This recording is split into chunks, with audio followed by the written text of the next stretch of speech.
Hello বন্ধুরা, শুভ সকাল। আর আমার ব্লগ অ্যান্ড রেসিপি চ্যানেলে তোমাদের সবাইকে স্বাগত। সকালবেলা রোজকার মতো এখন চা করে নিয়েছি, আর আজকে সকাল সকাল আমি স্নান পুজোটা সেরে নেব। আর সকালে স্নান পুজোটা সেরে আমি এখন রান্নাঘরে চলে এসেছি। আর আজকে সকালের রান্না দুপুরের রান্না সব একেবারে করে নেব, কারণ আজকে এক জায়গায় যাওয়ার আছে। তো আজকে আমাদের বাড়িতে আমার ছোট ননদ বড় ননদ সবাই আসবে। চদ্দি বদ্দিদের সঙ্গে নিয়েই আজকে আমরা যাব এক রাধা গোবিন্দ মন্দিরে। বেশ কিছুদিন আগেই মন্দিরটি তৈরি করা হয়েছে।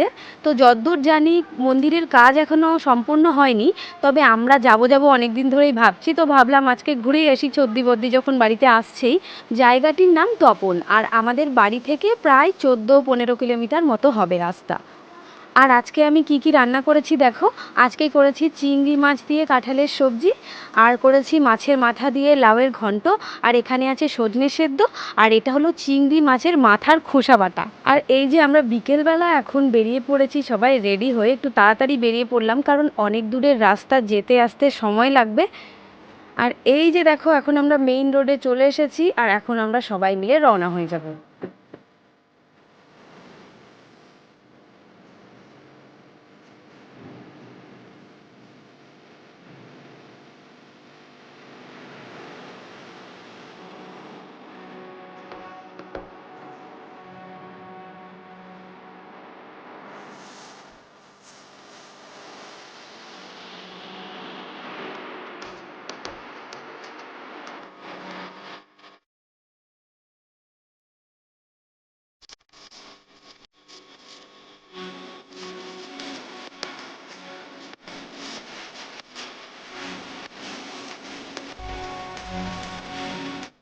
রাধা গোবিন্দ মন্দিরে যাওয়ার পথে কিছুটা আগেই পড়ে নিঃসানী কালী মায়ের মন্দির।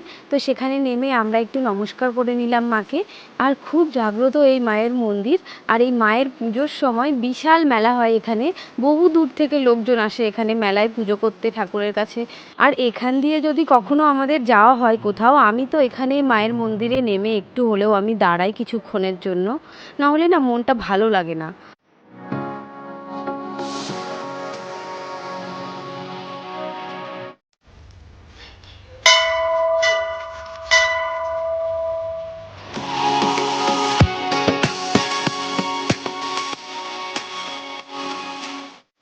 এই যে এবার চলে এসেছি আমরা সেই রাধা গোবিন্দ মন্দিরে। আর মন্দিরটা দেখো বন্ধুরা, কি সুন্দর করেছে, বেশ ভালোই লাগছে দেখতে।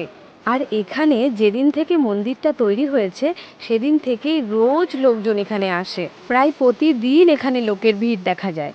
আর মন্দিরের বাইরে থেকে শুনতে পাচ্ছি ভেতরে গীতা পাঠ করা হচ্ছে। আর যিনি গীতা পাঠ করছেন এত সুন্দরভাবে পাঠ করছেন, সত্যি অসাধারণ।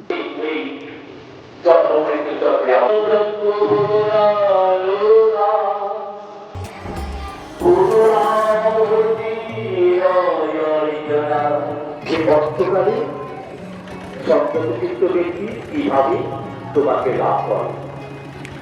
গোবিন্দ বলেছিলেন অনন্য চিন্তায় যিনি আমাকেই স্মরণ করেন তিনি আমার নাম লাভ করেন। কখনো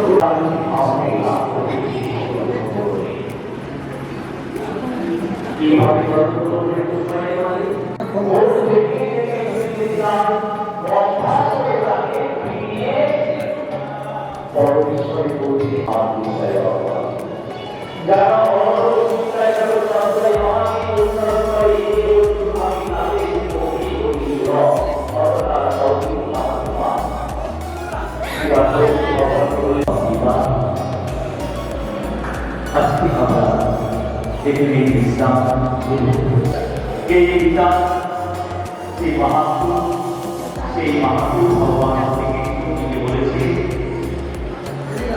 যে গীতা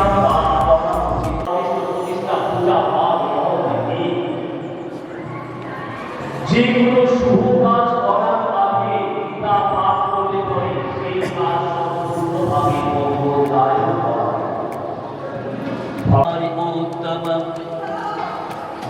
गीता में ज्ञान गुरु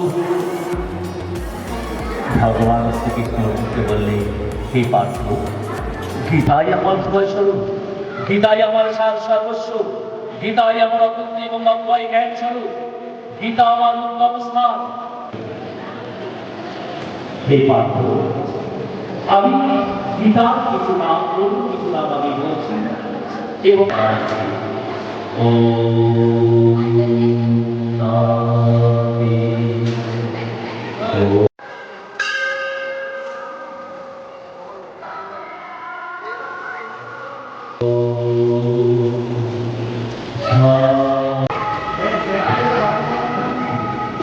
শান্তি।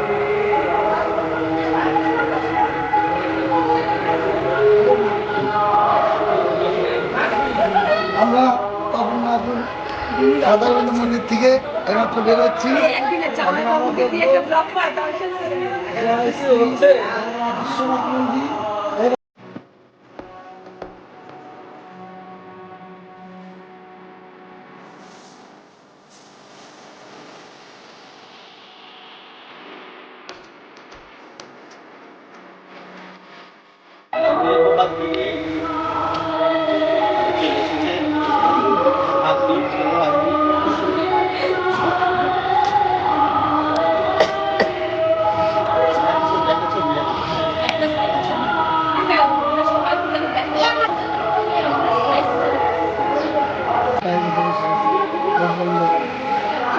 এই যে এবারে আমাদের ঘোরাঘুরি সেলফি পর্ব সব শেষ।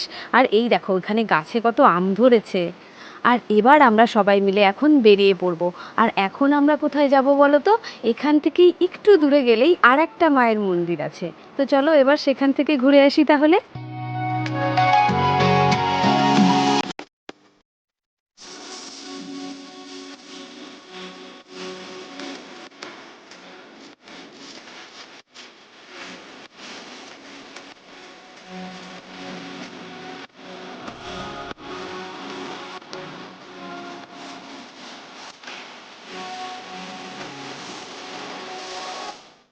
তো বন্ধুরা, আজকের ব্লগটা এই পর্যন্তই। আর আমার সব বন্ধুরা খুব ভালো থেকো, সুস্থ থেকো। আর তোমাদের সাথে দেখা হচ্ছে আমার নতুন আরেকটি ব্লগে।